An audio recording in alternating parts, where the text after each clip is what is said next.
Thanks for stopping by Big Top Gaming. My name's Brian. And I'm Ethan. And in this video, this is going to be Game 4 of Round 1 of the BTGBB. Even though the screen only says BTBB. Yeah, I know that was a rough deal on the thumbnail, but my names are fluid. I mean, you could just go back in and add it. I could, but I won't.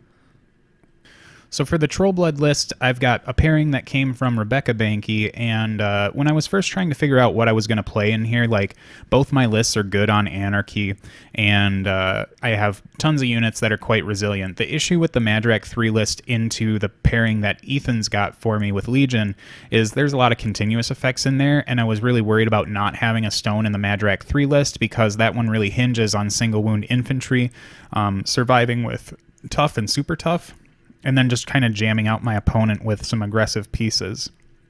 So I decided to drop the Grissel 1 list, which is a Runebearer, Mulg, a Slag Troll, 2 Dhunian Archons, a Hermit of Henge, Janissa Stonetide, a Max Krielstone with the Scribes and a Stone Scribe Elder, 6 units of Runeshapers, no, 5 units of Runeshapers, Jeepers, and then a unit of Dhunian Knot, and then finally a unit of Gatorman, Bokor, and Bog Trog Shamblers. So the gist with this list is really just to survive. I think that this list has become kind of infamous in the Warmachine world. It's quite difficult to work around. It's got a lot of healing and a lot of like kind of denial shenanigans that you can pull with the list, and I feel like I've got the forward threat and output to be able to deal with just about anything that comes down from that Legion pairing, and it's just going to be making sure that I leverage all the little bubbles and play this list as quickly as I can. And then for this week, I'm playing Bethayne 1, and I figured Bethayne was the safer drop, just in case you got cheeky and tried to drop Madrak. I'd have all the infantry clearing, and honestly, I didn't even notice you didn't have a stone in that list, so I thought you had the immunity to the continuous effects aura, but I still would have dropped this list just because I don't think Grissel, like, I'm not respecting the Calamity Hermit rock hammers from the Runeshapers. Like, I don't think they threaten the Archangel. I really think the only threat in the list is Mulg. So I feel like if I can stay away from Mulg, the Archangel can kind of run the table, even with the stone removing continuous effects. So my list is Bethayne 1 with an Archangel and the Naga Night Lurker, and of course I get Belphegor, I believe, yeah. Double Virtue Champion Ysilla, a Blight Archon with a Mechana Shredder, which won't really do anything into your list at all, Uriel, Black Frost Shard, and then double Virtue Host units.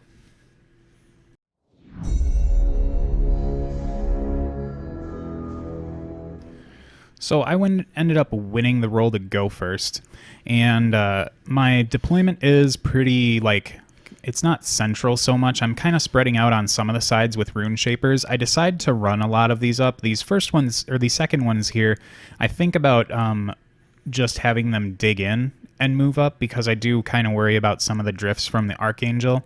But as the turn kind of evolves, I double that back and just say they're going to run instead. I have some issues with positioning in terms of, like, the bubbles for command on Grissel and getting the or control on Grissel and getting the control area extension from the Runebearer. So there's kind of like a little bit of finagling on my part to get things to work here. This is kind of like it's not a dumpster fire of a turn one, but it's definitely real sloppy. Yeah. Not something you would expect for a mock international event. It happens. But I do get really giddy that I can actually leverage the stupid Bog Trog's amphibious ability with that water, because I feel like the water over here really sucks for me. But I also have the amphibious guys, so that really helped make sure that I could kind of get those things where I wanted to. And I think that with the way that this list unpacks, I always just want to, like, I think I'm probably putting the Runebearers up a little too far and not letting the Bog Trogs get ahead of them. I feel like there's probably a little bit of a leapfrog thing that needs to happen with this list where the Bog Trogs really should be in front of the Runeshapers. But for right now, they're just kind of working in the background to be late game contesting pieces and get, like, not a surefire stationary coming from the Bokor, but definitely a really a quite reliable one with Mat 6 and boosts. Now, I believe now we're getting into the garbage of me trying to figure out how exactly I need to charge Grissel up and keep Mulg and my Slag Troll kind of in command. So I think for sure right now we haven't identified it, but my Slag Troll was out of command or out of control this whole time. So it was just real rough here. It was in control before Grissel charged because you shifted it back over. Yeah, that's right. Because you don't have the Runebearer within 5. Yep. And now you're trying to charge, keep Mulligan so you can rile first because you put Boundless on him. I did, and I wasn't paying attention to like where all of your stuff was positioned with that forest. Like I think I took a minute to go get some water or something, and then I came back and I think you were farting around with line of sight figuring, and that's where you got me. So Mulg could not charge something other than the Archangel to be able to get up further, and that made it so he just had to go into this weird direction. So I had to use like the Dhunian Archon to block Grissel's charge, and like this was just kind of like the worst unpacked turn 1 ever. So you can see that my clock is down quite a bit already, but I feel like I've got the tools to be able to bounce back on this one.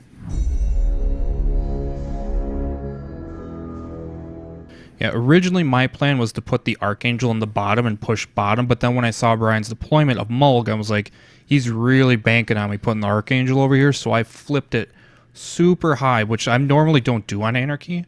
Usually I try to float a Colossal up the middle, but I figured, like I said in the intro, like Mulg is my #1 threat to my Archangel, and if I can deploy it in the top and just bully the zone, then like life is good. So I kept everything on the bottom out of Mulg's line of sight so he couldn't charge or see it behind the woods. So Bethayne goes, she puts up Bloodthorn on the Archangel, she puts up D-Cell, and then she's going to hide behind that rock camp into. The Archangel moves up, and normally, I think I've said before, I don't like shooting bottom of 1 with Gargs, but this is really the only chance. His stone walked instead of run, so like I can set this stuff on fire, and I'm in range to walk, shoot, repo in, so they're all in animus range, so then like they'll take the auto fires. Yep. And I figured like if I can snag a unit top of or bottom of 1 and help push the Archangel now towards the middle. Some boosted blast damage there, doesn't do very hot. Yeah, I think I end up Dhunianing one of the blast damage rolls because one of the Runeshapers that gets pegged by this is in the Archon range, and then the other one is not. Yep, and there I miss a shot and I drift.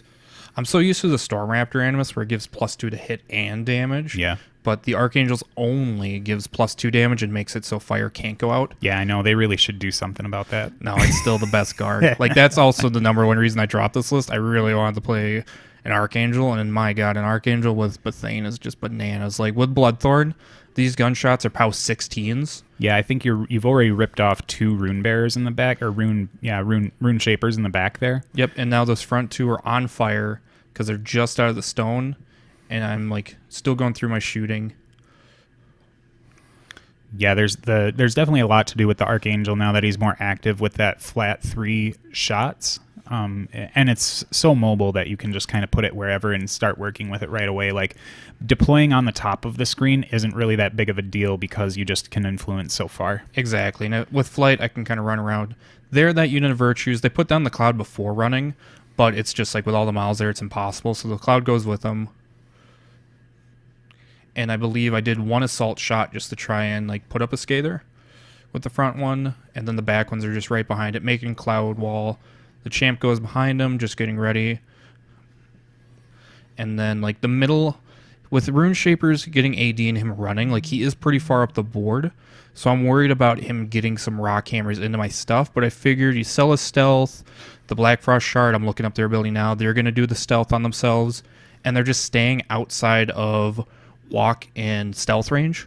So because I feel like rock hammers are POW 7 blast damage, right? Yeah, they're POW 7, yeah. So with D-Cell, like I'm not scared of it for blast damage, and there I'm just continuing the game of my plan is to get something on the flag behind the woods, and then with flight I can just fly over, kill whatever is contesting my flag, and then sprint back thanks to Crimson Blood.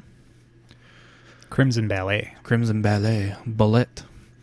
So I put up the sprint spell, I put up the arm buff on Zuriel, and then those hosts are doing the same thing as before. They put up their clouds.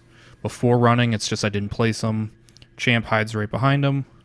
and then Mech Shredder just kind of walks just to He's be a dirtling transfer around. target, or runs to be a transfer target for next turn.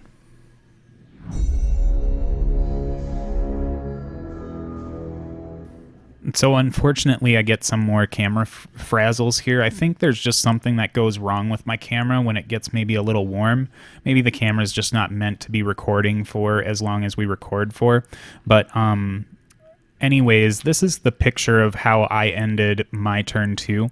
I definitely tried to get some Rockhammer blast damage on some of these virtues to be able to try and do something, and then tried some on the Black Frost Shard, but I came up short on all of them. I needed to spike really hard on some of them in order to pull these down, and it just didn't work. So decel is something that I kind of forgot about that existed in the Bethayne list, so like the efficacy of my Rockhammers isn't as great when I don't have any debuffs hanging around on them. Like the Hermit kind of positioned between the two Dhunians, and the Dhunians are covering, I think, most of my army now between the two of them.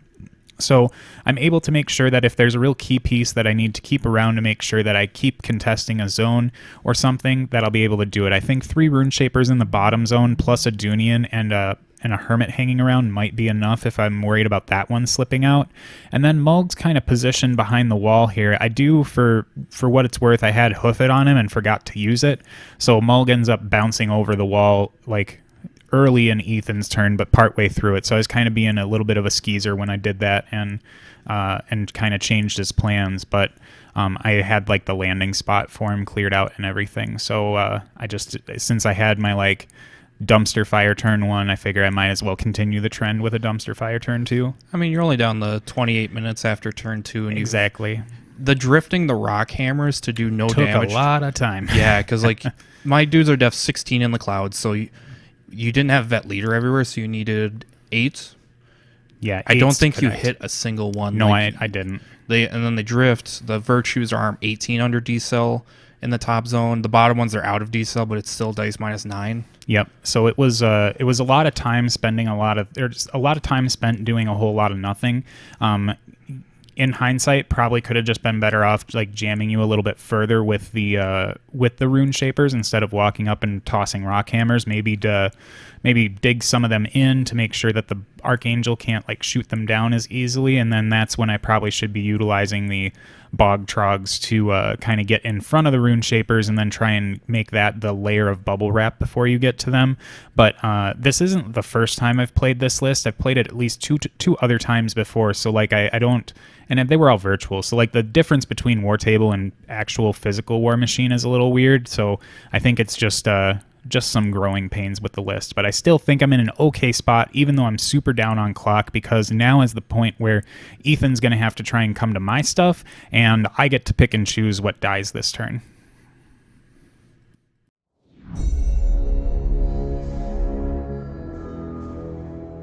So the start of my turn, like you said, Mulg is behind the wall. So like my head is like, I'm going to make such a scenario push. Like I think I can clear the bottom.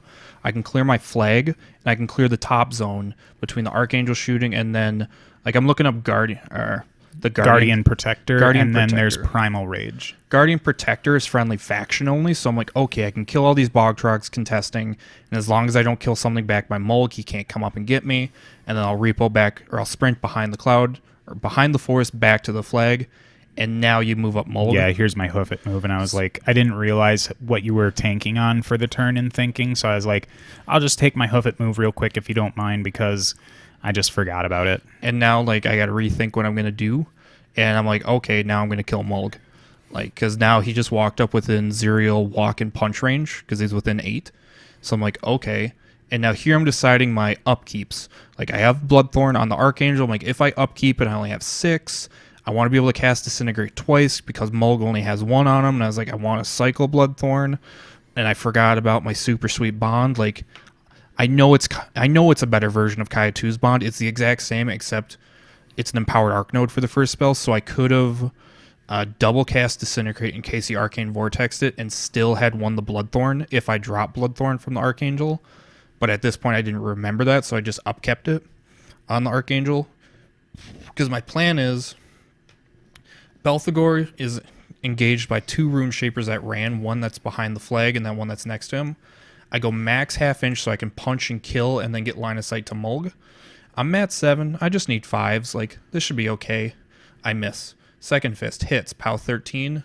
I believe you Dhunian it. Yep, this one I Dhunian. So I buy an attack. I hit. POW 13.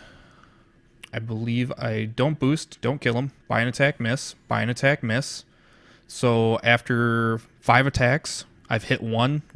1 got Dhunian, and I did like 2 points to him. So I'm like, well, shit. Now he's engaged, and now I can't disintegrate. So the Naga goes, and I'm just seeing if I can get into his rear arc with a charge, because I thought he was only half inch, but he's 1 inch, so I can charge around through my objective, get to his rear arc. And I was like, okay, Naga, go gadget. I'm at 5. I need a 5 in the butt. I hit. Charge attack kills, but you tough. And you're steady. I hit. I believe you tough again, and I had to buy another attack. So Naga finally killed The one Runeshaper. and there's still another one engaging him behind the flag. So I was like, I really need Zerial to go up, and I don't want to take a free strike. Well, I want to disintegrate first, and I was like, okay, I can't fit the Archon up because he's only got 1 inch melee, and I don't want him spraying. I want him punching the Runeshaper that's on the other side of the forest and sprinting back. So I'm like, okay, Virtue Champion, walk around, punch a Runeshaper in the butt, miss. Or I hit, do damage, kill. So I'm like, okay, finally. It only took 3 activations to kill 2 Runeshapers. The tough no knockdown was really messing with my plans this turn. Yeah, tough no knockdown, plus if you're killing anything else around them, they really they demand that you activate very specifically to deal with them. Otherwise, you're going to start healing those Runeshapers back up from the Dhunians, and then that can just start the process all over again. So here Bethayne went feated. I threw out a Disintegrate. He did not Arcane Vortex it like I expected, so I'm like, oh, what do I do with my Fury? So I opt to shoot a Hex Blast into the front Runeshaper just to try and clear him. I do, but then that heals damage on Mulg from the Dhunian. Like, I've played double Dhunian. Like, I know how good the healing train can get, and I'm just like, I'm playing like an idiot. And it's hard to forget sometimes. I know with the Arcane Vortex, like I didn't like stack Fury on Mulg because it's Arcane Vortex just isn't something that I'm used to right now. But I didn't Arcane Vortex the Disintegrate because I was kind of worried about Kiss of Lilith coming off of one of your Black Frost Shard, and I figured if you cast that on him, then I 100% can stop it, and you can't get it. So I figured I would just take that +6 damage swing away from you by just having that on and forcing you to like either not do it or hold it for whatever reason. But that was kind of my reasoning behind doing that and not stopping Disintegration. So the Black Frost went, they did Ice Bolts. They did the ability where they can cast before getting a press forward, and then they just ran backwards. Ysilla goes, she threw out the AoE, and I believe it clipped a dude, and then I put Detonator. I used my second magic ability because if she hits something, she can cast another one to put Detonator on the Archangel because I'm like, okay, I'm going to try and explode an RFP stuff because like I really want to Detonator the stone because that's super fun when you RFP the stone. Yeah. So the Virtue's up on top. They're just clearing a landing spot for the Archangel so he can move up and shoot. And like they're doing their assault shots. One of them actually kills. And then once they resolve the assault shots, now that you're corroded from the assault shots or from the Scather, I can get fully boosted attacks. And with 2 attacks each, like I wasn't respecting Virtues before the game, but then like getting to play them, like they're pretty damn good. Yeah, I was in the same boat. Like I wasn't respecting him in this matchup because like, oh, he doesn't have single wound infantry, but they still do work even against mediums. Yeah, that aren't high armor. They're like little weapon master dudes. Yep. So Archangel moves up. I couldn't get an Animus range, so I'm just shooting because of the rock. If I could have gotten an Animus range, this would have been POW 18 shots. POW 20 effectively with Disintegrate. Yep, and I haven't used the Hermit at all through this because I'm hoping to hold him out for like maybe the last shot or worrying about Zuriel. We did have the battery died and we didn't lose anything. We did lose the damage. We lose the damage rolls on the Archangel. You ended up leaving him on 16 boxes. Yeah. I did more than that, but now like I did the stupid Virtues on the bottom, so he got 2 heals. Yeah, he got healed back up from it. So Zerial goes, I'm like, okay, I'm not going to combo strike. I just need to roll a 7 to scalpel his bot or his mind. I roll a 3, so I do no damage. And don't proc Primal Rage. I rolled a column for some second initial hit. Roll a 3 for damage. Still no Primal Rage. And I'm like, that's fine. So I buy boost damage, finally crack armor, and finally do 6 damage to take out his mind. And then my Primal Rage hit misses because I needed a 6 to tap you. Buy an attack. Do a 4 for damage, so I do 1. Buy an attack. Finally roll boxcars. Now he's on 2. So now Zerial can't sprint away. And that was my whole game plan, was to take Mulg with Zerial, sprint away, and then like I basically trade for nothing. And now the Blight Archon has to go. I boost the hit because like I can't miss the spray. And now I'm not clearing my flag. And then I boost damage and kill Mulg. And now like I can't clear my flag. I cleared the bottom, but you can't see the clock anymore. But this turn took so long because things kept going wrong. Like I had a really good plan, and then like my dice just went to shit, and it took so long to get it done.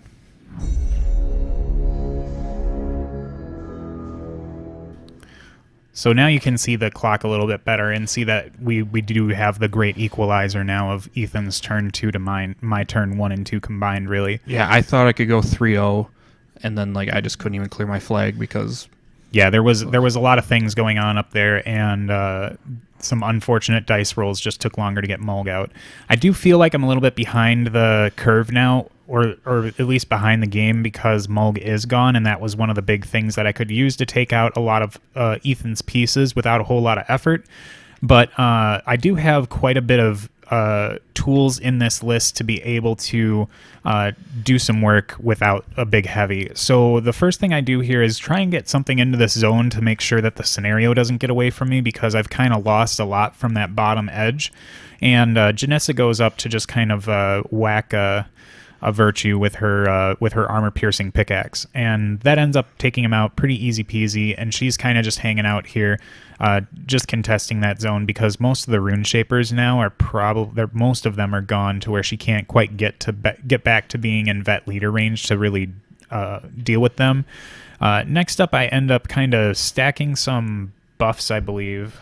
I get the Hermit up, sorry, that was what I was doing. So the Hermit goes up and applies his Whispers at the Gate deal so that I can knock down Zuriel's armor and whatever else happens to be around there that I can mess with, because I plan on trying to take Zuriel off this turn. So now I'm just doing some jamming with the Bog Trog Shamblers. Like, I feel like these things, if I get enough of them up into zones and flags, that it's going to be really difficult for Ethan to be dealing with these things. He doesn't have a whole lot of attacks. I mean, he's got like a lot of opportunities to do damage, but at least he's going to have to really spend some hard time working through those Bog Trog Shamblers if he wants to try and get rid of them. I think I also tried to do a stationary with Hand of Glory onto Zuriel and miss, but then I realized that I've just got this one Runeshaper up here, and he goes in Tremblers so that he can knock Zuriel down without having to do any rolls for it. And the Naga's Serpentine, so that thing stays where it's at, and I think Belphegor is too far away right now. Yep. So now I'm going through and Grissel Feats, and she gives the extra attack to the Slag Troll. She gives the Hoof It move to the Dhunian Archon that's on the bottom of the screen, and then she's got Cacophony up. She ends up using...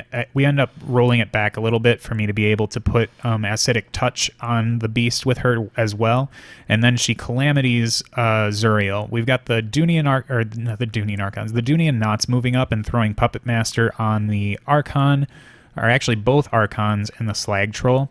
So the Slag Troll is pretty loaded up with Boundless Charge from the Runebearer, and there's Calamity, Whispers at the Gate, and Acid Fist, so that he's swinging at a grand total of POW 19. Yep, and my guy, effectively I have +4 from the spell and unyielding, so I'm 21. Yep, so dice off 3 on something that you would expect to be kind of invulnerable to a light is pretty good, and this is where like these lights can get really dangerous with Grissel 1 in this list. They just do a lot of work. So my damage rolls are not looking terrible, but up until that point at least, that one was really phenomenal. But we end up using almost his full stack. We get one Fury hanging around to be able to just like leave him open as a transfer target, but Zuriel goes down pretty easy otherwise. And it's unfortunate that I don't have anything else to swing at with him with the call to hero something. I can't remember. It's the one where you can do an extra punch. That also means that the Dhunian Archon on the bottom didn't really have a job, so she just runs to be annoying and get into that flag and broadcast her bubble a little bit further. Really, I'm just trying to make sure that I get to be as annoying as possible on scenario with Ethan, and I have this other Runeshaper go up to just kind of engage, and I was thinking about taking a swing at the Virtue Champion, but I think we end up missing with the double ones. So right now I'm feeling pretty decent about my position in the game, jamming Ethan up a bit. Both my lights went max Fury last turn just to clear off 2 Runeshapers, so I have to do a Frenzy check, and I opt to do it on the Night Lurker, who fails. It takes us a little bit of measuring to see, and it turns out the Runeshaper is just a hair closer. So like this Frenzy check alone is taking almost a minute of my clock, and that's like, it's too long. So I go, I believe I hit. I didn't get the 3 for the charge. Well, I had a free strike from a Bog Trog that was... Yeah, so we did 2 damage. I hit, and then I don't even think I do 1 point. Yeah, nothing big there. So, like, Brian's left me in an interesting spot, so now I gotta pick up all my clouds, too. So, like, I've taken... the camera. Yeah, so we had a camera issue. This one, the battery actually did die, so... So basically what I did for my turn, the bottom zone, the Virtues just assault shot at Janissa, and then they chewed through her, even through a Dhunian, just because they each have 2 attacks, and once she's corroded, I get fully boosted on Almal. The Archon, the Bethagor tried to kill the Dhunian and failed again, so my Archon had to kill his Archon and sprint back to the flag. Or no, my champion killed the Archon. My Archon tried to kill the Hermit, but then he Snake Eyes 2 of the attacks because I upkept the sprint spell, so I had 4 Fury and 2 initials, and he's on 5 boxes, and he already used the Hermit ability. Like, I just need to hit 5 of my 6 attacks, and I Snake Eyes 2 of them. So I was like, well, now I can't kill the Hermit, so I opt to punch a Bog Trog next to him, so I can sprint back, which heals the Hermit for 3 from the other Dhunian, and that was just like a righteous pain. So I couldn't clear my flag. I believe I cleared the top zone thanks to the Archangel doing some shooting, and I was able to leverage the Virtues. They cleared some stuff. They had to do some punching, and then the Archangel had to shoot the Dhunian off the flag, and he had 1 shot left, and the whole point of his activation was to shoot the Dhunian and then shoot the Shambler, or the Bokor, to kill him, even through all the extra boxes, because he's in grid range, and that's why I killed all the Shamblers, because as you can see on the screen, there's only 1 or 2 left, so I think I can kill him through the extra 2 boxes, but instead, because I missed the first shot on the Dhunian, I had to take my second one. I boosted the hit because I needed a 7. Hit, boosted damage, killed, and then I took the last shot into the stone, and I missed. So, like, that was neat. So now, he's going to poop out a bunch of Bokors or Shamblers. And you can't see the clock because of the Archangel, but I'm sub 2 minutes. And when I activated Bethayne in such a rush, I didn't ditch Fury. So Bethayne, the Archangel sitting on 3, the Bethlagor sitting on 3, and I upkept Bloodthorn. So at this point, I think I'm gonna clock to Frenzy checks next turn because I forgot to ditch Fury because I was in a rush activating, and that's just a mistake. And we do end up control points go 3 to 3, so we're pretty even right now. It's just that there's a little bit of a clock advantage. A little bit, as you're up 10 minutes on me.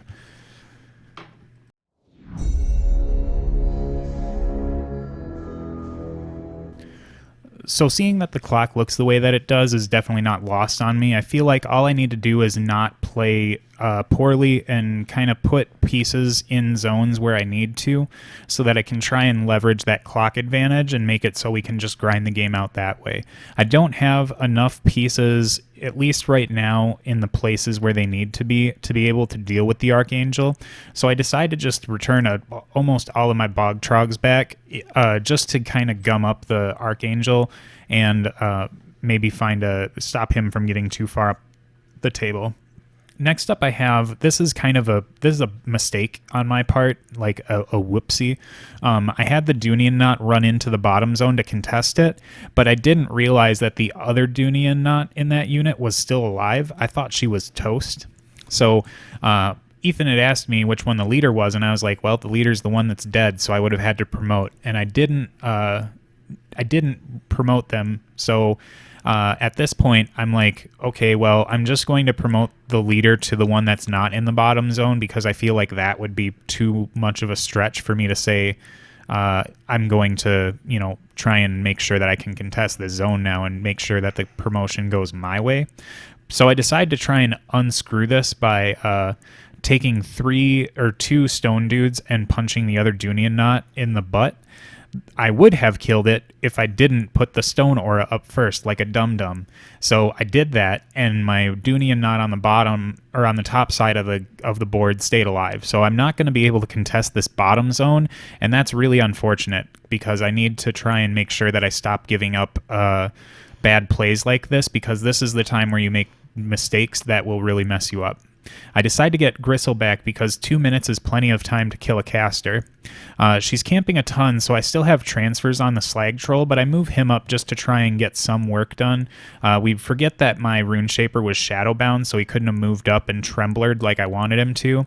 So then the Slag Troll just runs to contest, and I'm trying to brace myself for next turn.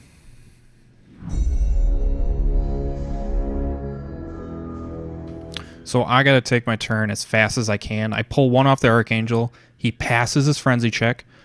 Bokor does not. Punches a Slag Troll. Does mediocre damage. And I'm like, okay, these guys have to kill her. Because I was like, in my head, I was like, oh, she's contesting. So one stays back and shoots just to get her corroded. And then the other one punches. And I guess like I needed to kill her just so he didn't kill his own dude and promote. And it took both attacks because she toughed. I move up, I ice bolt a dude there, and I run the Archangel. I'm like, do you want to take free strikes? Like, I'm down to sub 10 seconds, and I end my turn with 3 seconds, and you opted not to take free strikes. So I opted for no free strikes with being dice off 11 against the Archangel, so I didn't think that there was much value in trying to spike for damage when trying to kill the Archangel is not something I'm going to do right now. I have a little bit of time to play with, but not a ton.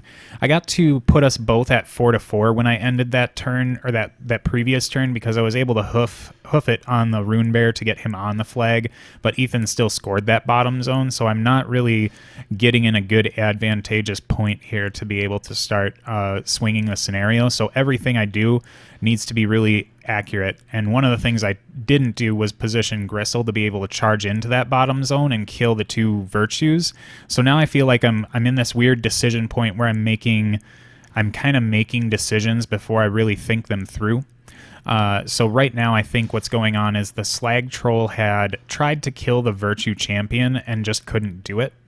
So the Hermit ran away, took a free strike, whoop-de-doo, because he was at full health after the Dhunians were healing him up, and goes in to contest the zone, which there's two dudes down there, but we're not transitioning anymore because we got so little time, so now it's Ethan's turn. So he flipped it to me. I pulled the 3 Fury off the Archangel, and I flipped it back to him with 1 second.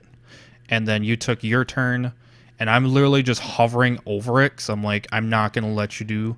Yeah, just flip it to me when I'm not next to it. This is the good old-fashioned clock slap that people don't like in Warmachine, but I think it's better than what it used to be. So Grissel ended up running, because I figure if Ethan's just going to sit here and slap the clock, I can position myself to kind of make it so I can come back into the scoring game here. But I get Grissel into the virtues and then punch them up. and it doesn't take her a whole lot of effort to get them down. I figure that I'm fine over here. Ethan's not going to try and do anything because the minute he picks up a model, he clocks. So I clear the bottom zone and score it. But I think we're at the point now in the score where the points are where I have 5 by now and you have 5. So we've tied. And it does not take a rocket scientist to look at the table and see how many points have been destroyed on my side versus yours. Yeah, because he was able to clear the bottom zone top of 7 to go to 4 to 5. I couldn't contest my bottom of 7 because I literally had to flip the clock back to him with less than 1 second. And so he went to 5 at the end of my turn, so it's 5-5. Tiebreakers, you killed Zuriel and one unit of virtues. And maybe a champion? No, he was still alive. Yep. So there were 2 real pivotal points for me to slip here. Like, first, I definitely played my turn 1 horribly, so that put me in the downward position in the clock deal, or put me below you in clock. But the 2 big pivotal ones were screwing up that Dhunian, because if she was the leader or was the only one left, she would have been able to contest that zone, and that would have put me above you by the end of the game. The other issue was that when I ended my turn moving Grissel back behind that wall to kind of stay safe, if I would have turned her around the other way, I was within boundless charge threat range of the virtues, and I could have cleared that zone 1 turn earlier. And then I would have been above that way too. So there were 2 ways for me to win this game. And I guess the other one was also not doing my stupid stone aura before deciding to punch my own model that was benefiting from it. So there were essentially 3 points where I screwed myself. Yeah, and like I was in a really good spot despite my bad dice, because like when I pulled Mulg bottom of 2, I'm like, okay, nothing's gonna kill the Archangel, he can just run the board. But then like I didn't shoot the Bokor. I wasted my last shot into the stone for some reason. As soon as I did, I was like, I was supposed to shoot and kill the Shambler. Like I had a Fury left to boost with a POW 18. Thanks to Animus and Bloodthorn, like yeah, and I didn't have enough Bog Trogs left to be able to shuffle that damage out. And I had them. crit stationaried the Bokor with he one was of the ready Black to go. Frost. Like we forgot to mention that. Like I stationared it, so I didn't need the boost to hit. Just need to hit, boost damage at dice +2. Yep. And then like probably kill it through the dudes. So like, but then I had to waste my clock doing frenzy checks because on that turn I tried to kill Mulg. It took 6 Fury to kill 2 stupid Runeshapers. Like, my dice went to absolute shit that turn. And then Zuriel dying just because he couldn't roll. He rolled a 3 times in a row. Like, yep. That was just... I tilted hard. I'll admit it. Like, I had this really good game plan to first win on scenario, and then you gave me Mulg. And I was like, okay, I kill Mulg, and then I went through attrition. And then everything just decided to that turn to try and say no. Well, and that's one of the things about this list that really can get you is when your dice do go south, or in the points where they do go south, I have enough manipulation and control with the damage rolls on some of my things to make it so that I can really capitalize even worse on that. Because in a normal game, you'd just be like, okay, there's some rough dice, I'll just kind of fight through them. But then with this one, when you're going to be when you have a couple rough dice in a row and then one of those hits and the damage is stopped, that can really like drain on your resources and make it difficult to kind of come back from it. So I think that the list maybe had a little bit to do with some of the shenanigans, but for sure your dice just didn't show up when you really needed them. Belphegor missed the Runeshaper in front of him 3 times. Yeah, and I think one of those got Dhunian'd away too. He hit the first one, didn't kill. Or no, he missed his first attack. Second attack hit. You Dhunian'd it. He bought an attack, missed. He bought an attack, missed. He bought an attack, missed. Yeah. Needing 5s. It was rough.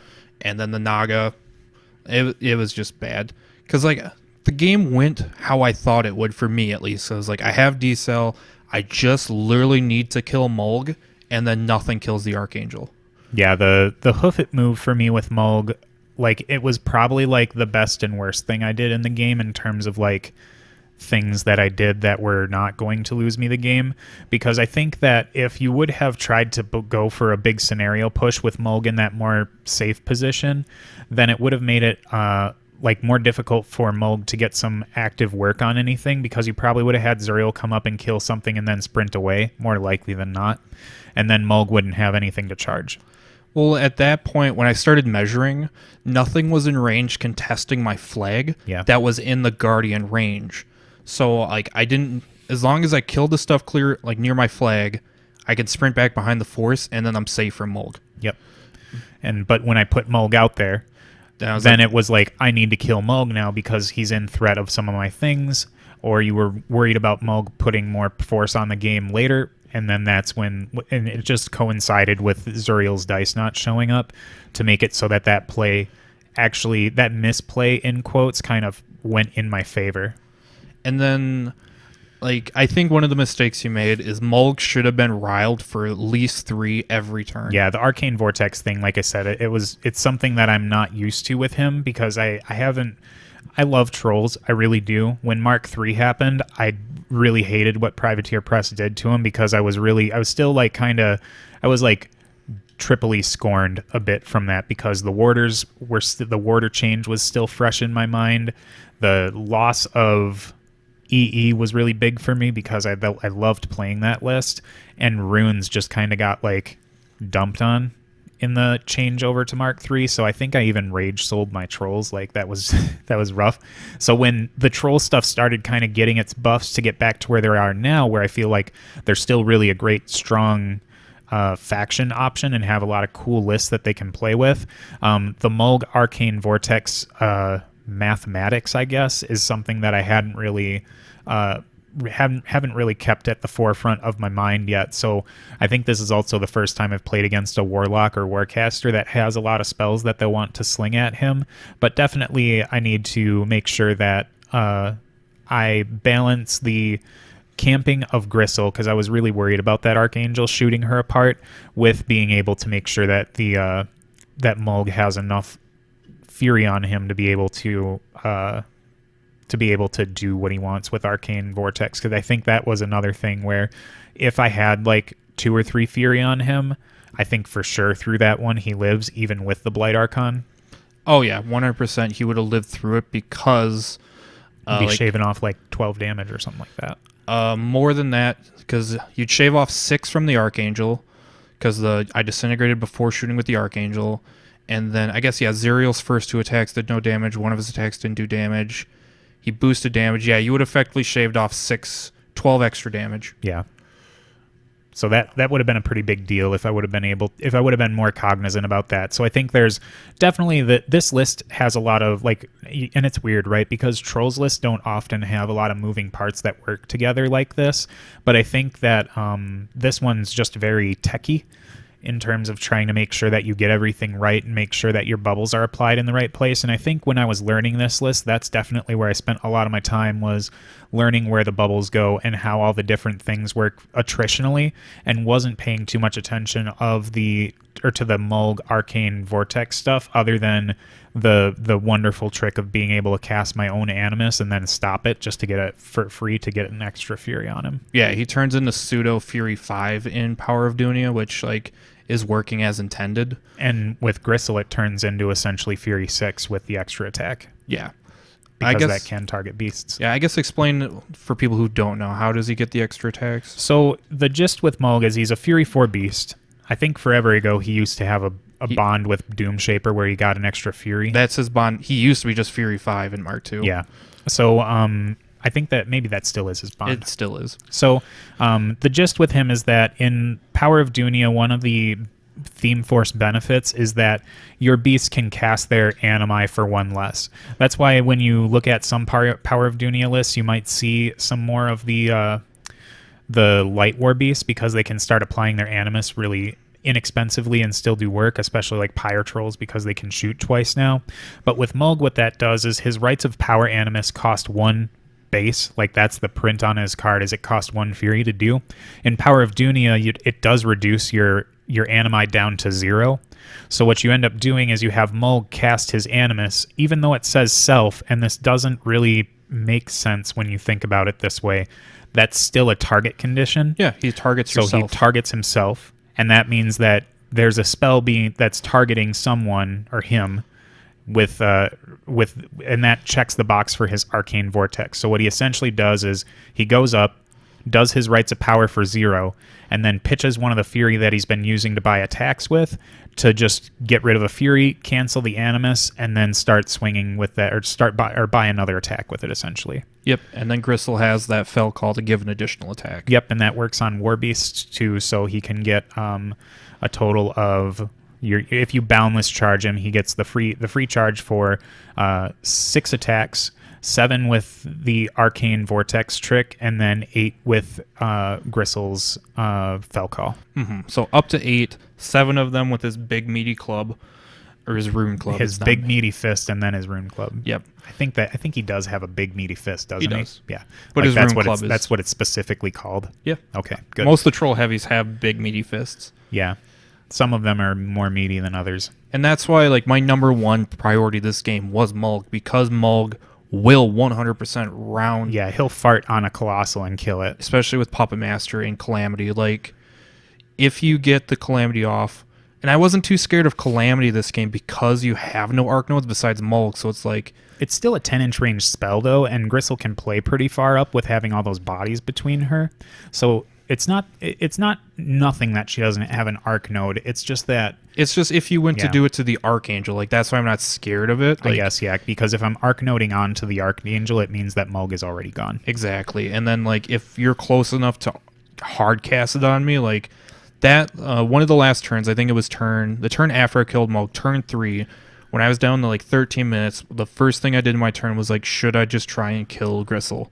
She's behind a wall, but she was in aim range of the Archangel, and I could have went for a boosted Disintegrate from Bethagor over the wall, and then, like, do I just roll with it? Because you had the Slag Troll, but I was like, my Archon can kill the Slag Troll pretty trivially with just bot attacks and the champion there.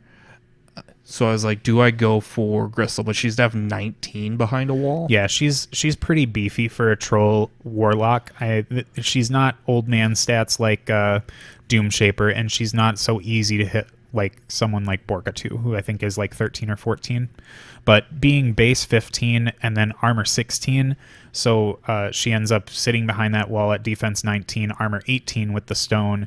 And I did use my Hermit, but I still think, like, with the blasts and the things that she had around her at the time, there would be a chance that I'd be able to heal some of the damage back to her also through Dhunians. I don't think anything was base to base with her, though, for the blast damage. It's if I drift, yeah. Yeah. If I hit with Bloodthorn, I don't think I wasn't in Animus range, but I was just in aim range, so it would have only been a POW 16. Yeah. POW 18 if I landed Disintegrate over the wall, which I could have went for 2 chances thanks to my bond. And you have Puppet Master on your stick with Ysilla. Yep. Because I think you popped your Puppet Master on one of the Archangels in the early game. I popped it on Bethayne on my feet turn and then forgot to use it because I didn't put down a token. Yeah. Because I was just like... I knew I was going for the Disintegrates. I just wanted to try and spike some extra damage, and then I didn't mark a token, so I forgot. That's one of the interesting things about Ysilla now, is I wonder if with Ysilla being around in Legion, if it makes it so the Ice Witches don't really have that much of a role anymore. Because that was really what the Ice Witches were for, is 3 Puppet Masters, but now Ysilla's just got, like, 2 and a spell. Or no, 1 and a spell, sorry. But, like, I'd still rather have both. Like, yeah, I guess. Because Ysilla, like, I got the shit at the AoE once. I knew, like, that was going to be big this game, too. The Detonator did a lot of work. Detonator... It RFP'd Bog Trogs, which didn't matter. I was just like, my number one goal, once I killed Mulg, was to RFP the stone, shut off the aura, so then now I can set everything on fire and just, like, everything's corroded and I don't have to worry about it. Because the stone did shut down, like, the virtues a little bit, but luckily, like, you weren't playing the stone very aggressive. No, I was very scared of this, of the Archangel being able to dig deep and grab that stone. Like, I think that's definitely one of the good bad things about the way this game played out, was I think the stone was fairly safe throughout most of the game, except for the one time you shot at it and missed. So I got lucky there. But with this list, I decided to play the stone very cagey because I did not want my things getting started on fire. Mm-hmm. And, like, that's why, like, we were kind of in this weird spot where, like, I have D-Cell, so, like, your guys aren't going to do much because they have a hard time hitting me through the clouds. But at the same time, like, you had a Slag Troll, so you could have made Grissel immune to every gun in my army except for the Archangel. Yep. Because the Virtue Champions, the Virtue Host, Belphegor, the Archon, they're all corrosion. And I guess Zerial Spray is fire, so that's the one you weren't immune to too. Yeah, the Slag Troll feels like a good call in this list. I think like the output of it with being able to corrode and get the efficiency, like I think that may be one thing that we didn't showcase it a whole lot, or talk about it a whole lot, but like for a light with just a couple buffs to go in and one round Zerial was a pretty big deal with unyielding and everything. I mean, you knocked him down, so like, yeah. and And that's the other thing. It's really easy to knock things down with this list because you've got essentially 15 auto knockdowns walking around that just don't care about anything. Yep. Basically, if you end your activation within like 5 points, what's the AoE? It's a 4-inch AoE, so I think it's like if you end your activation within like 6.3 inches or something like that. Well, I mean, it's centered on him. Yeah, it's a weird number because it's centered on the base, but like just auto knocking down stuff is pretty good. Yeah, it's pretty baller. But that's where like the Calamity went off really easily on him, and then once the Slag Troll charged in with Boundless Charge and got his assault shot to corrode right away, then I have Peel Back the Layers as well. So we're able to really do a lot of damage between the Hermit, the Acidic Touch, and of course the charge and the free boosts on the damage rolls. So I think the list has plenty of output. It's just you have to really protect your piece as well. I'm not 100% sure if I played the Bog Trog Shamblers correctly. I think I feel like there might be I probably should be walking up the Runeshapers and digging in to be a little bit more defensive with them and a little bit more well defended against the Archangel AoEs. And then the Shamblers might need to be getting in front of my Runeshapers, but I'm not 100% sure if that's like the way to go about it. I mean, it's not a bad idea. It's just, like you said, you got to layer. The big thing is getting them dug in and then having the stone behind them, because I don't care if you're immune to blast damage. I just care about setting you on fire. Yeah. And if I can just drift an AoE, set you on fire, and walk in a repo in the Animus range, like that's a POW 14, so dice -1 on a Runeshaper, or are they 16s? They're 15s. So dice -1, like that's pretty much like average dice, just auto tough check. Mm-hmm. I think the other good thing about this list when it comes to the stone is that Grissel's probably one of the best warlocks to be fueling it, because in Power of Dhunia, I get to cast Guardian Protector for free on Mulg, and then I don't really need to do anything for the rest of the game. The Runebearer gets Boundless Charge out on Mulg right away, so you can charge up the table and get there, especially with Hoof It. So that was kind of one of the things that we didn't get to see so much, was how far Mulg can threat right away, or how far he can get up the table right away. But Grissel doesn't really need to do anything with her Fury on turn 1, so she can just dump all of it into the stone and charge off. And if the stone's just, running with her, it starts right off the bat with 6, and then next turn that gets typically to an 11-inch aura. Can cover quite a bit of the table. But I think this Bethayne list had a lot more leverage into my list than what I initially thought it did, and a lot of it came from the Virtue Champions being able to do what they could through like the double attacks, and then D-Cell actually like hampered my output enough to where I wasn't able to quite get any chip damage in. Mm-hmm. And then like, I don't know, like I enjoyed the list. Like I said, I didn't respect the virtues in this matchup before we started. I was just like, okay, maybe they'll do some work, throw out some Scathers, be cute. But then like they were doing work into the stuff. Like if I could get the assault shot, corrode you, I get 2 chances. Like I was able to chew through the tough no knockdowns, even if he made the first tough with them, just because I had that second attack in the bank and it was still fully boosted. Exactly. Like if you were looking at something like the Legionnaires from that Grissel list, if they go in and like just dumpster a Runeshaper and he toughs, that's it. You're done. Yeah, and that's one of the things I was scared of, because I knew they still had steady, and neither of my lists have Grievous. Yep. Or like Entropic Force. Like that was one of the big things for my list. So I was like, man, this is going to be a little bit rough. Like it's going to boil down to how good are your tough checks, and can I just keep forcing them? Yeah, it's one of the interesting things about Legion, at least in terms of what I've seen lately, is the move away from Primal Terrors and the move into Double Dragons, because of all the CID changes and all the casters or warlocks that got real big buffs over it. I still think the Primal Terrors list can hang, but the Double Dragons brings a lot of value. And I don't mean Double Dragon by like double Archangel, just double Children of Dragon, because I think that's the way I like to say it now. Double dragons. Yeah, that's fine. No, it's a good theme. Like, everything got way better in the Sid. Like, I can't think of anything that, like, isn't playable or at least good now. Like, yeah, Legion's got a pretty deep belt or a deep toolbox of things that they can pretty much reach into anybody's collection and pull up a random model and find a place for it outside of like maybe the Afflictor and the Tariff, because I think the Tariff didn't get adjusted enough, and the Ravagore. Yeah, I mean the heavies, I guess I wasn't thinking about the heavies, I was just thinking of the units. It's just now with the Archangel being so good, I just have zero desire to look at them. Exactly. When you take 3 Ravagores and put them together, they really don't equal an Archangel at all. Like, they just don't. I mean, they're only like 5 less power than him. Yep, 5 less POW, probably like at least 8 more points for the 3 of them. But I don't know. It's great to see the way they came out of things, and I'm quite saddened that the troll list isn't moving along in here. But if there were any list pairing to come beat the trolls out of the bracket, I'm happy that it was the Legion one instead of something like Harby, yeah. That would have been fun for me. Exactly. Then you'd be like, hey, you want to see what having a damage stopping capability actually looks like, Grissel? And you're like, Hey, want to see what the book does? Yeah, super fun times. But this is the final game of round 1, and we'll be moving into round 2. Then the matchup is looking like it's going to be Infernals into Protectorate. And then with the results of this match, it's going to be the good old-fashioned Legion into Circle. So stay tuned for those. And then once that round is finished, we'll be getting into round 3, where we'll be playing against the final ones to see who comes out on top. Are you going to be doing a video just to show the bracket after round 1? Yeah, I think what I'd like to do is try and do like a recap on round 1, just to be like, I don't know.